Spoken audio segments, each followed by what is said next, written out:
Hi friends, இன்றைக்கி நாம் vegetable rava idli பண்ண போகிறோம். வாங்க எப்படி பண்ணலாங்கிறத பார்க்கலாம். வெஜிடபிள் ரவா இட்லி பண்ணுறதுக்கு முதல்ல ஒரு பவுல் எடுத்துக்கோங்க. அந்த பவுலில் 1.5 கப் ரவை சேர்த்துக்கலாம். ரவை சேர்த்ததுக்கப்புறமா அதில் 3/4 கப் தயிர் சேர்த்துக்கலாம். ரவையும் தயிரையும் இப்போ நல்லா மிக்ஸ் பண்ணணும்.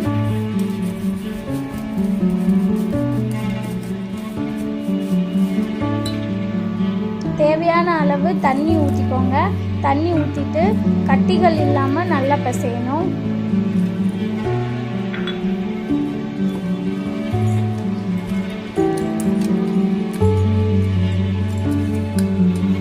அதை நம்ம இட்லி மாவு பதத்துக்கு பிசையணும். அதில் தேவையான அளவு உப்பு சேர்த்துக்கலாம். உப்பு சேர்த்ததுக்கப்புறமா அதை நம்ம நல்லா இட்லி மாவு பதத்துக்கு மிக்ஸ் பண்ணி வச்சுக்கலாம். அதை இப்போது நம்ம மூடி போட்டு ஒரு மணி நேரம் ஊற வச்சுக்கலாம். இப்போ நம்ம வெஜிடபிள் கட் பண்ணிக்கலாம். அதுக்கு ஒரு சாப்பர் எடுத்துக்கோங்க. அதில் கேரட், பீன்ஸ் இது ரெண்டையும் போட்டு நல்லா சாப் பண்ணுங்க. கேரட்டையும் பீன்ஸையும் இந்த அளவுக்கு நல்லா ஃபைனாக சாப் பண்ணி எடுத்துக்கோங்க. இப்போ 1 மணி நேரம் ஆயிடுச்சு ஃப்ரெண்ட்ஸ். அது நல்லா ஊறி இருக்கும். அதில் நம்ம சாப் பண்ண பீன்ஸ், கேரட்,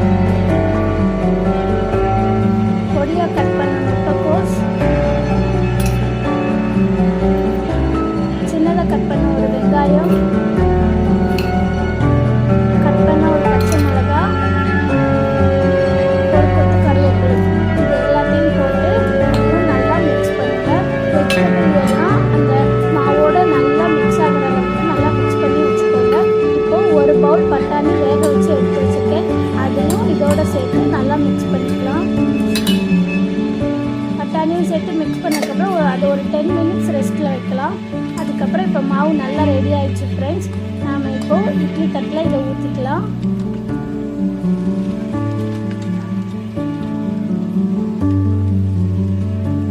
இட்லி தட்டில் மாவு ஊற்றினதுக்கப்புறமா அதை வேக வச்சு எடுத்துக்கலாம்.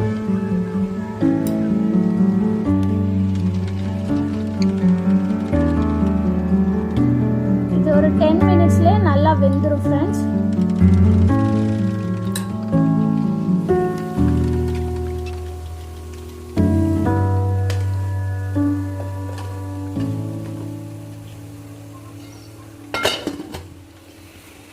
அவ்வளோதான் ஃப்ரெண்ட்ஸ், டேஸ்டியான வெஜிடபிள் ரவா இட்லி ரெடி ஆயிடுச்சு. இந்த வீடியோ பிடிச்சிருந்தா நீங்களும் வீட்டில் ட்ரை பண்ணி பாருங்கள். லைக் பண்ணுங்கள், ஷேர் பண்ணுங்கள். மறக்காமல் GR Kids Officialக்கு சப்ஸ்கிரைப் பண்ணுங்கள். Bye friends.